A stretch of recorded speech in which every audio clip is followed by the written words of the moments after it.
네, 12.3 비상계엄 관련 내란 우두머리 혐의를 받는 윤석열 전 대통령의 결심 공판이 오늘 오전에 열립니다. 윤 전 대통령이 현직 대통령 신분으로는 최초로 구속 기소된 지 약 1년 만인데요. 특검팀의 구형도 진행될 예정인데 중형 구형이 불가피하다는 관측이 나옵니다. 관련한 내용 서정빈 변호사와 전화 연결해서 짚어보겠습니다. 나와 계십니까? 네, 안녕하십니까. 네, 오늘 특검의 구형, 중형밖에 없습니다. 왜냐하면 법정형이 사형, 무기징역, 무기금고 이 세 개밖에 내릴 수가 없는 상황인데 무기금고는 또 특검 측에서 배제한다고 전해지고 있습니다. 왜 그런 걸까요? 네, 일단 금고 그리고 징역의 차이는 강제 노역의 유무인데 예. 징역형은 강제로 노역을 해야 되고 또 금고는 노역이 제외됩니다.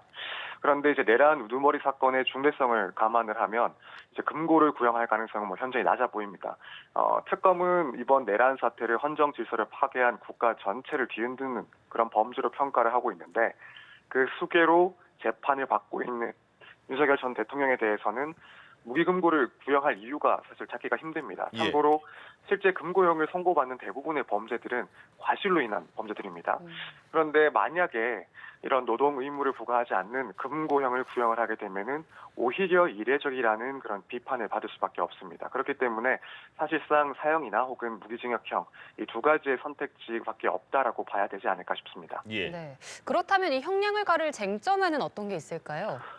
물론 형량을 따지기에 앞서서 이제 내란 우두머리 혐의에 대해서 유죄가 인정이 돼야 됩니다. 이제 유무죄와 관련된 쟁점은 예를 들어서 공수처의 수사권 유무, 또 국헌 문란 목적이 있는지, 또 국회나 선관위를 장악하려 한 윤 전 대통령의 지시가 있었는지, 일련의 행위를 폭동이라고 볼 수 있는지 이런 것들이 될 텐데 유죄가 인정이 되면 그리고 나서 이제 형량을 가릴 쟁점들은 언제부터 이런 계획들을 수립하기 시작했는지 혹은 구체성은 어느 정도였는지 또 과연 그 목적이 무엇이라고 의심이 되는지 군경의 투입 규모에 비추어서 어느 정도 수준의 폭동이라고 볼 것인지 그리고 우리 사회에 미친 영향을 또 어떻게 평가할 것인지 이런 것들이 양형에 있어서는 상당히 중요한 쟁점들로 보여집니다. 예. 과거와 비교하는 그 내용이 많던데 전두환 씨와 노태우 씨 같은 경우 보면 전두환 씨는 사형을 구형했고 법원에서는 무기징역으로 됐습니다. 그러면 비교할 만한 사안이라고 봐도 될까요? 오늘 그 구형에? 네, 그렇습니다. 아마 특검에서는 필수적으로 참고를 했을 걸로 보입니다. 이제 윤 전 대통령의 이 사건과 비교할 수 있는 사건은 사실상 전두환 씨 그리고 노태우 씨의 내란죄 재판이기 때문에 그렇습니다. 일단 전두환 씨를 보면 군사 반란이나 혹은 5.18 민주화운동 무력 진압 당시에 대통령은 아니었지만 군권을 장악한 상태에서 또 군을 동원을 해서 내란을 일으켰습니다. 그래서 윤 전 대통령의 이 사건과 상당한 유사성을 띠고 있기 때문에 양형에 있어서도 분명히 참고를 했을 걸로 보입니다. 예.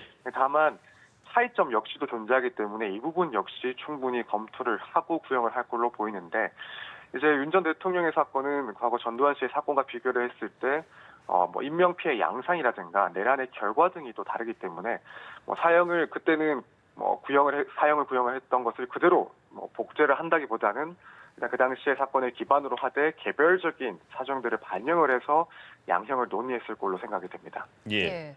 특검은 지난 11월에 한덕수 전 총리에게 징역 15년을 구형하면서 실제 좀 선고가 내려질 만한 형을 구형했고 향후 모든 재판의 기준이 될 거다라고 이야기를 했었는데 이번에도 좀 같은 입장이겠죠?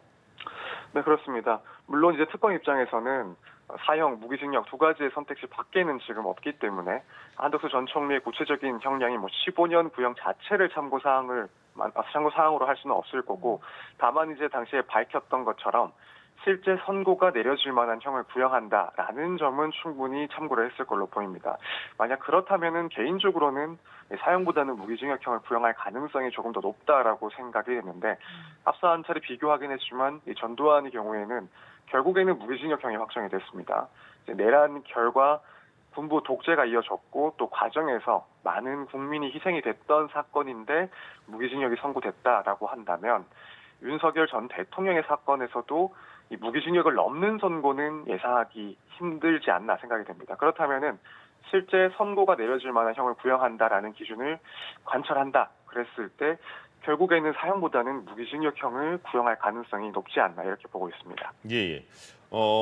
내란 특검팀이 오늘 결심 공판인데 엊그제인가요? 그 특검팀이 윤 전 대통령의 공소장을 변경 신청했고 재판부가 받아들였습니다. 이거는 어떤 부분이 바뀐 거고 또 왜 이렇게 공소장을 변경한 걸까요?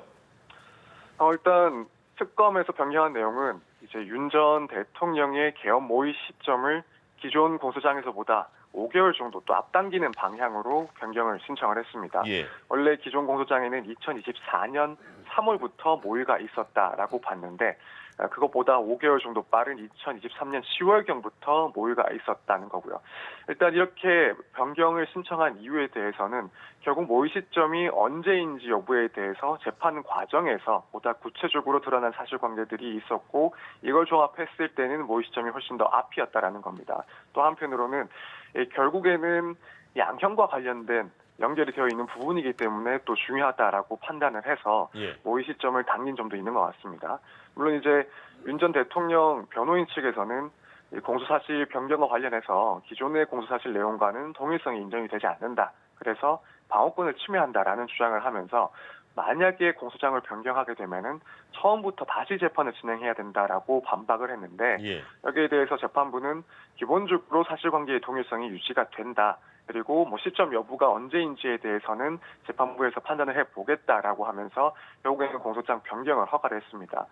이렇게 일단 공소장 변경이 됐는데 결국에는 향후에 유죄를 선고하게 된다라고 하면 이제 양형을 함에 있어서 변수가 될 수 있을 것 같습니다. 예. 만약에 모의 시점이 공소장 변경 내용처럼 더 앞당겨진다.